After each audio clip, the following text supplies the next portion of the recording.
There is a particular kind of exhaustion that comes from being seen too clearly.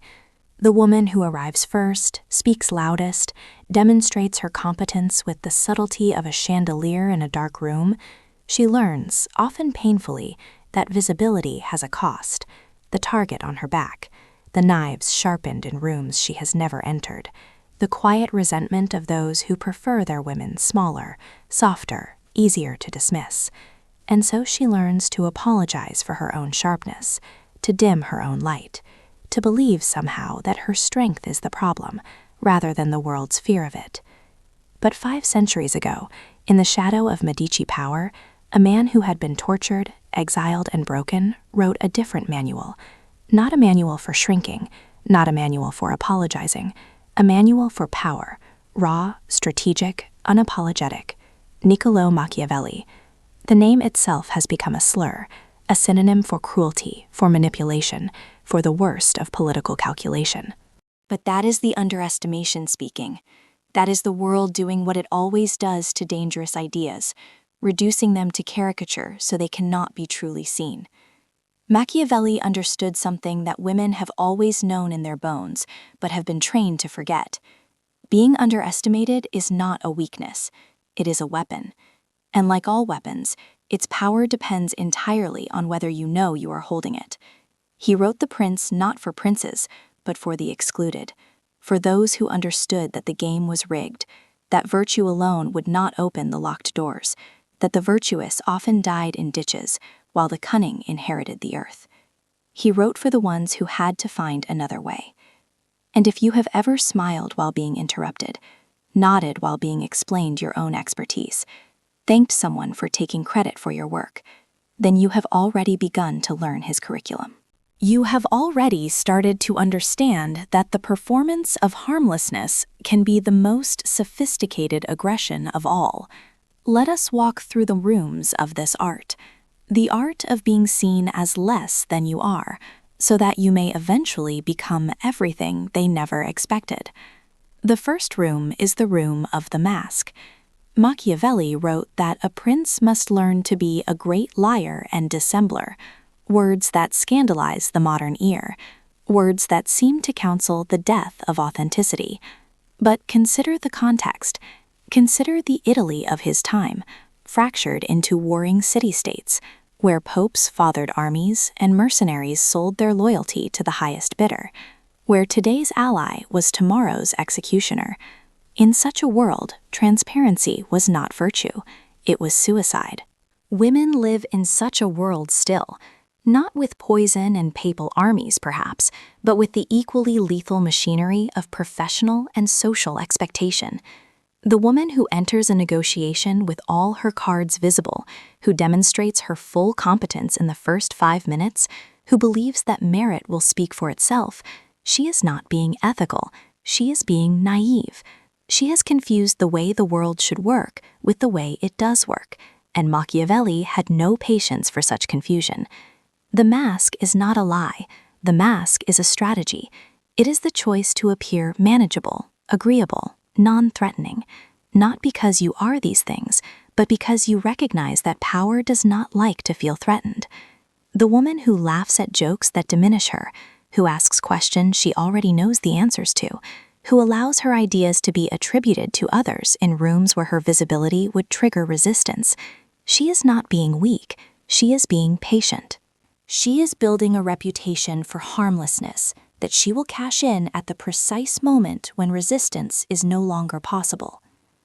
This requires a particular kind of discipline, the discipline of the long game. Most people cannot do it. Their ego demands immediate recognition. Their vanity requires constant feeding. They must be seen as intelligent, as capable, as formidable, and they must be seen as these things now. And so they trigger the antibodies of power. They are neutralized before they ever approach the center. But the woman who can swallow her pride, who can perform the version of herself that the room requires, who can remember that her true self is not the self being performed, she moves through checkpoints that stop others cold. She accumulates information while others accumulate enemies. She learns the architecture of power while others are busy demonstrating that they deserve it. Machiavelli was explicit about this. It is unnecessary for a prince to have all the good qualities he is supposed to have, but it is very necessary to appear to have them. The appearance is the reality in politics, because politics is conducted in the realm of perception, and perception for women has always been a battlefield. The woman who appears too ambitious is cast as ruthless. The woman who appears too competent is cast as cold. The woman who appears too confident is cast as arrogant. The penalties for visibility are real, and they are gendered, and pretending otherwise does not make you principled. It makes you a target. But the mask has a danger. The danger of forgetting that it is a mask, of beginning to believe that the performance of weakness is actual weakness, that the pretense of confusion is genuine confusion, that the smile that accommodates is a smile of submission. This is where Machiavelli becomes essential. He reminds you, with every page, that the performance is tactical, that you are playing a role, that the real you, the calculating, ambitious, fully competent you, remains intact behind the performance, waiting for her moment. The second room is the room of timing. Machiavelli wrote that fortune is a woman, and if you wish to master her, you must strike and beat her, a metaphor that has aged poorly in its violence, but that contains a truth beneath its brutality. Opportunity is fickle, and it favors those who are prepared to seize it when it appears. The woman who has mastered the art of underestimation is uniquely positioned for this seizure. Because she has been ignored, she has observed. Because she has been excluded from the conversation, she has heard what was said when the room thought no one was listening. Because she has been dismissed, she has had the time to prepare without the pressure of scrutiny. This is the secret dividend of being underestimated. Space. The space to think, to plan, to build alliances with others who have also been relegated to the margins. While the obvious contenders exhaust themselves in visible competition, while they spend their energy performing competence for audiences who are already hostile to their advancement, the underestimated woman moves in the spaces between. She makes the coffee that becomes the conversation, that becomes the alliance, that becomes the coup. She takes the notes that become the institutional memory, that becomes the leverage, that becomes the promotion. She does the work that no one else wants to do, and in doing it, she learns the machinery of the organization better than those who consider themselves above such tasks. Machiavelli understood that power is not a possession, it is a relationship. It exists in the network of obligations and dependencies that bind people together. The prince who wishes to maintain his state must learn to be loved or feared, ideally both. But if forced to choose, feared is more reliable. This is not a counsel of cruelty. It is a recognition that love is voluntary and can be withdrawn, while fear is structural and persists as long as the structure of power persists. The underestimated woman learns this organically. She learns that the affection of those above her is conditional, performative, easily revoked. She learns that her security lies not in being liked, but in being necessary, and making herself so integral to the functioning of the system that her removal would cause more disruption than her advancement. This is the transition, the moment when the mask begins to slip, not by accident, but by design, when the woman who has been underestimated reveals the full extent of her preparation, her competence, her ambition.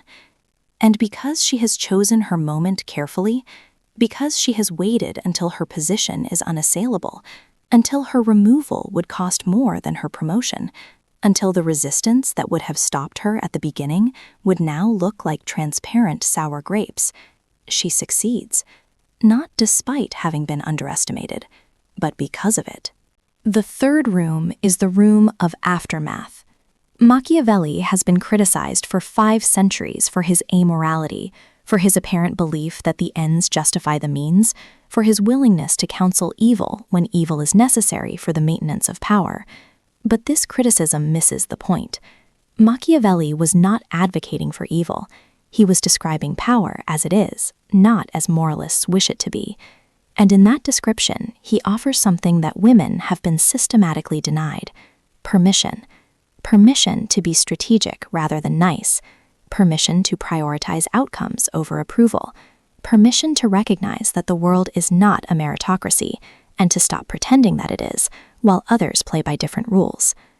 The woman who has mastered the art of underestimation and deployed it successfully faces a particular challenge in this room, the challenge of having revealed herself, of having demonstrated that she was never what she appeared to be, that her harmlessness was performance, that her compliance was calculation. Some will feel betrayed. Some will feel foolish for having believed the performance. Some will accuse her of manipulation, of inauthenticity, of having played unfair. This is the cost of the strategy, and it must be paid. But it is a cost that should be paid gladly, because it is the cost of liberation. The liberation from the expectation that you will perform gratitude for opportunities you earned, that you will apologize for ambitions you have every right to hold, that you will continue to make yourself small so that others can feel large. Machiavelli wrote that it is better to be feared than loved if you cannot be both. The underestimated woman who has successfully transitioned to power must learn this. She will not be loved by those who preferred her small. She will be resented, watched, suspected of further hidden depths. This is not a failure of the strategy. It is its completion. The goal was never to be loved. The goal was to be free, to operate without the constant performance of deference, to make decisions based on what is effective rather than what is expected, to finally, fully occupy the space that her competence has always deserved. There is a deeper truth here, one that Machiavelli touched on, but that women have had to learn through centuries of lived experience. The art of underestimation is not ultimately about deception. It is about survival in a world that punishes female competence. It is about refusing to engage on terms that are designed to defeat you. It is about recognizing that the game is rigged and choosing to play a different game rather than accepting defeat in the rigged one. The woman who underestimates herself, who genuinely believes that she is less capable, less deserving, less entitled to space and voice and power than those around her, she is not practicing Machiavelli's art. She is its victim. She has internalized the world's underestimation of her and made it her own. This is the tragedy that the art seeks to prevent. By making the underestimation conscious, by turning it into a strategy rather than a condition, the woman reclaims her agency. She chooses when to be seen and when to hide. She chooses when to perform weakness and when to demonstrate strength. She becomes the author of her own visibility rather than its subject. Machiavelli was not a feminist. The world that produced him could not have produced such a thing. But his insights into power, into the gap between appearance and reality, into the necessity of strategic patience and tactical boldness, these insights speak across centuries to any group that has been systematically excluded from power centers. And women, particularly women of ambition and intelligence in spaces that have not welcomed such qualities, are that group. They have always been that group. The art of underestimation is not a permanent condition. It is a phase, a strategy for accumulation in conditions of scarcity. The goal is always to reach the point where the strategy is no longer necessary, where the woman can operate at her full capacity without triggering the antibodies of power, where her competence is so established that it cannot be denied. Some never reach this point. The conditions are too hostile, the opposition too entrenched, the cost of revelation too high. But for those who do, the transition is profound. It is the transition from acting to being, from performing power to possessing it. Machiavelli ends The Prince with an exhortation. He calls for a leader to rise and liberate Italy from its foreign domination, to demonstrate the truth of his principles in action. It is a moment of unexpected passion from a writer who has spent 15 chapters counseling cold calculation. And it reveals something essential. Strategy is not the enemy of passion. It is its necessary companion. The woman who practices the art of underestimation is not cold. She is not unfeeling. She is burning. Burning with ambition, with vision, with the desire to build and lead and change. But she has learned that fire consumes itself if it burns too visibly, too soon. She has learned to bank her fire, to let it smolder invisibly, to wait for the moment when it can be released with maximum effect. You have been underestimated. Perhaps you have even underestimated yourself. But you are reading this, which means you are beginning to suspect that there is another way, that the performance of weakness can be a prelude to the demonstration of strength, that the patience of the long game can be a form of power more durable than the impatience of immediate display. Machiavelli offers no comfort. He offers no guarantee that your strategy will succeed, that your moment will come, that your revelation will be met with the recognition you deserve. But he offers something more valuable. He offers a framework for understanding power as it is, not as you wish it to be. He offers permission to be strategic in a world that demands your naivete. He offers the example of a man who was broken by power, and who, in his brokenness, wrote a book that would outlast the princes he sought to advise. The throne was never empty. It was only waiting for someone who understood that the direct approach is not always the effective approach, that the visible hand is not always the powerful hand, that the woman who appears to be least threatening may be the one who has already won. You do not need to apologize for your own competence anymore. You need only to choose when to reveal it, and when you do, let it be final. Let it be complete. Let it be the end of underestimation, yours and theirs, forever. The world taught you to make yourself small. You learned instead how to hide your size.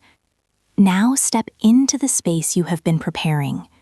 The crown was always yours. The only question was whether you would wait until they were ready to see you wear it, or whether you would take it while their eyes were still adjusting to the light.